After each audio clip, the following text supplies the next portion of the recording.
Hey, it's Sean Vaughn, and you are tuned in to My 40 Plus Life. And this video is all for the single ladies. All the single ladies, all the single ladies, all the single ladies. Okay, now put your hands up. Oh, I can't put my hands up, but it is for you. Today I have a special guest on, and he will be sharing with us what men 40 plus are looking for on the dating scene. So all my single ladies that's wanting to get in there and find you the right man, you might want to tune into this and join the conversation. And how you join the conversation is by hitting that subscribe button, clicking the like button, and commenting. That is the only way I'll know that you are truly enjoying this content. I am so thrilled to have sitting with me Mr. Rob London, Thank you. single, handsome man. Ladies, I know you are ready to hear all about what he has to share with us today. So, Rob, thank you for joining me. Thanks for having me. I'm glad that you are brave enough to come on and tell the ladies what you're looking for in that particular someone. Definitely takes a trailblazer to do this. Okay. So thank you for having me, but yes. So why don't you tell me first a little bit about who Rob London is? A little bit about me. So I'm an educator, a proud educator of children. I spent the last 20 years in the DC area, and I've just been in Houston now for about 2 years, and I am on the dating scene. Okay. So are you liking Houston? Love Houston. DC, I'm never coming back. Oh, DC, you heard it, because we probably got the pretty. I'm not gonna go there. But I will say this: why would someone, and I know I've heard that you were married and divorced. Why would somebody? Because my husband said if he ever got divorced, he would not be ready to get out there and try it again. Why are you ready to date and look for that special someone? That's a good question, Sean. I think for me, having some connection with someone is special. Being able to go places with the person that you love, the person that lights your fire, that appeals to me on a very high level, on a very visceral level as well. I was married for 15 years, been divorced now for 7, and this is the right time. It's the right time. So let me ask this, coming from DC, is that why you moved from DC to Houston, I guess is what I'm trying to say, for that change in women, or was it just trying to start over, period? So for me, I have 3 children, 3 girls, and my youngest, she's very independent. And I felt this is the time for me to make a transition to a place where I am comfortable, weather-wise. I'm a golfer, okay. So I have to be someplace that has weather conducive for golf, and so this location won. Okay, so it wasn't because of the women Not that at we all. have. Okay, because all right. DC has some very beautiful and They do. smart and elegant women, and so it wasn't that. Okay, but here in Texas, you're gonna get that woman that's gonna get in that kitchen and cook. Well, I think they used to be like that. I don't know if they like that right now. You say, So with that being said, what are you actually looking for this time around in a mate? Good question. I think for me, as an intellectual, I say intellectual because I have several master's degrees and working on my dissertation right now for my PhD. I like a woman that can connect with me on a very deep level intellectually. I am into emotional intelligence. I know my love languages. I know what floats my boat, so to speak. And I'm looking for a woman that can kind of jive with what I'm doing and what my lifestyle now. Oftentimes, we search for things without knowing who we are. And at 48, I certainly love who I am right now. And so I'm looking for a woman who can complement me. So when you say you love who you are right now, what is it that you love about yourself that you want other women to see? Intellect. Okay. That's a huge thing with me. In my world, that's number one. But having a knowledge of self and being able to be empathetic to others. And so that's why I am in this section of my life. I'm an educator, and so being in a position where I can affect change with kids a woman that can understand that I'm passionate about that. Yeah, I love that. That's dope. That's what I need. Okay. So, what has the dating scene been like for you since you've been in Houston? Wow, it's been a hodgepodge of a lot of things. The spectrum ranges from, this and that. The gist of it is I haven't found my person yet. Okay. But I'm optimistic that it'll happen. More importantly, I think as I continue to learn how women are here, I can kind of mold who I am into the local area of how women operate, because there's a huge difference in terms of women on the East Coast and how assertive they are versus women here. They're more laid back. You better chase me. You better chase me. Really? Yeah. Why? Well, so I'm a numbers guy, right? So when we're looking at, no, I know. See, this is what my PhD is in. So I'm always attuned to the numbers. So here in Houston, it's like an 8-to-1 ratio eligible women to men. And so with that, average men are having, their say-so with who they choose. And for me, I don't want to go through 8 women to find one. I'd like to just meet one and be done. But realistically, that's not going to happen. So, I like to just make sure that it's more quality over the quantity rather. But what you're saying, what I hear you saying is that you think that since there are 8 women to 1 man, that they should be pursuing you so you can kind of decipher, versus you taking the time to just reach out to each of those 8 women. But I'm gonna tell you that may be the difference, because when you go from the East Coast to the South, ladies, those of us in the South, we know that we are a very hot commodity, regardless if it's 8-to-1, right? Yes. And we have been taught to let the man find us, right? Okay. And so that's what we look for. Now, you still have a lot of those assertive women out there, because now, especially in the 40-plus crowd, some of us are getting a little anxious, right? And I'm speaking from people that I know. Of course. And so they will be more assertive in reaching out. I do believe women are more prone to be in tune with a man who actually takes the initiative to seek them out. Sure. And I agree with you to a certain extent. However, supply demand, rather.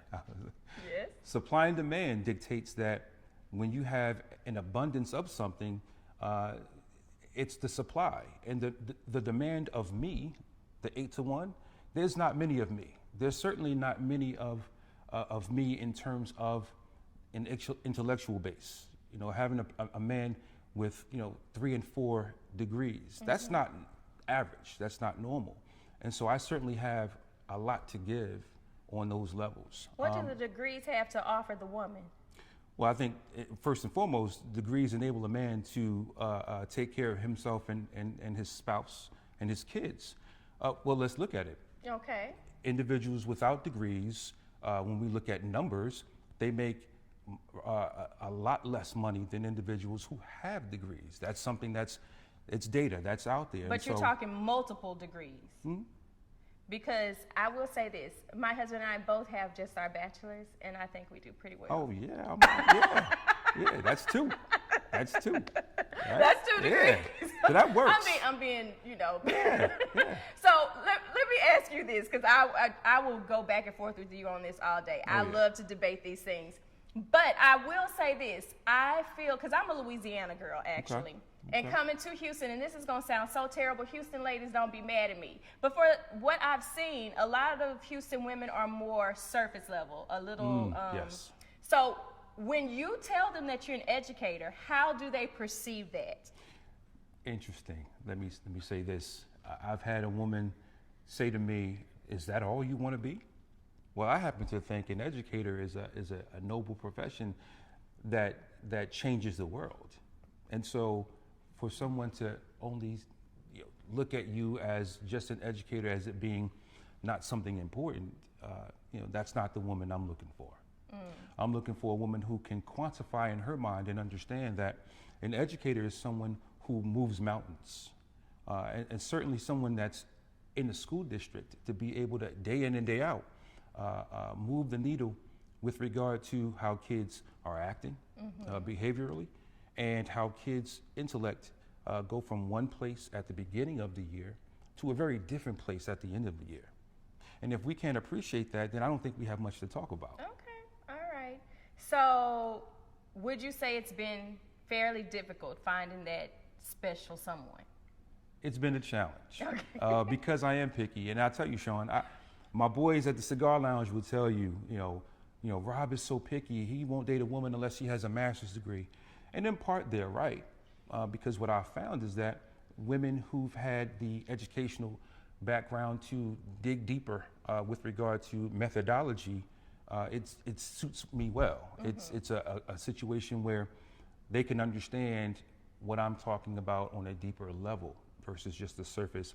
My favorite color is red, which is I've gotten that one time, and I'm like, okay, well, cool. My favorite color is purple. Mine is too. But it kind of concerns me though, because there are so many women out there who can go deep and they don't have that master's degree, right? Myself is one to speak of. But do you feel that looking at that will prevent you, or you may miss out on that special someone because right now that seems kind of surface level to me for you? And I can appreciate that thought. However, for me, that's where I'm comfortable. Okay. And so we all like to operate in our, comfortable zones. And for me, that's at this point where I'm comfortable because I know the numbers and I know that eventually I'll find that person. Okay. So 5 years later, you still haven't found the right person. Well, we won't get there. We won't get there. Right now, for the sake of argument, 5 years later, you still haven't found the right person. Are you willing to, and I don't want to say it's lowering your standards, but accept some things that you thought that you would not accept? In thinking about that, sure. I think we're never 100% right all the time. And so our thoughts, if they're not underpinned by facts, we have to move our vision of what we want to accept. Okay. So I'm open. You're open. All right. But it ain't that's gonna good happen. to hear. Oh my goodness. That's good to hear. So if you could leave the women out there who are really wanting to find that true mate, what advice would you give to them? Are there any pointers that you would share from your point of view? I would say take your time with getting to know that man, and just that man. I don't typically like to date multiple women at one time. I like to take this person and put it in perspective and get to know that person. So if I had any advice, it would be to just do that. Be true to you, of course, but make sure you get to know who he is, because you might find deep down there's some things that you really covet. And for me, that's what I'm looking for, and that's why I take my time. Okay, interesting. Well, I feel like we could continue this conversation a lot. All day. But I do believe, though, that does give a perspective to women. Now, even though you said you think that they should just date the one person, you did give the numbers. So if you're wanting to really boil down to it, that woman would literally have to date a few people, right?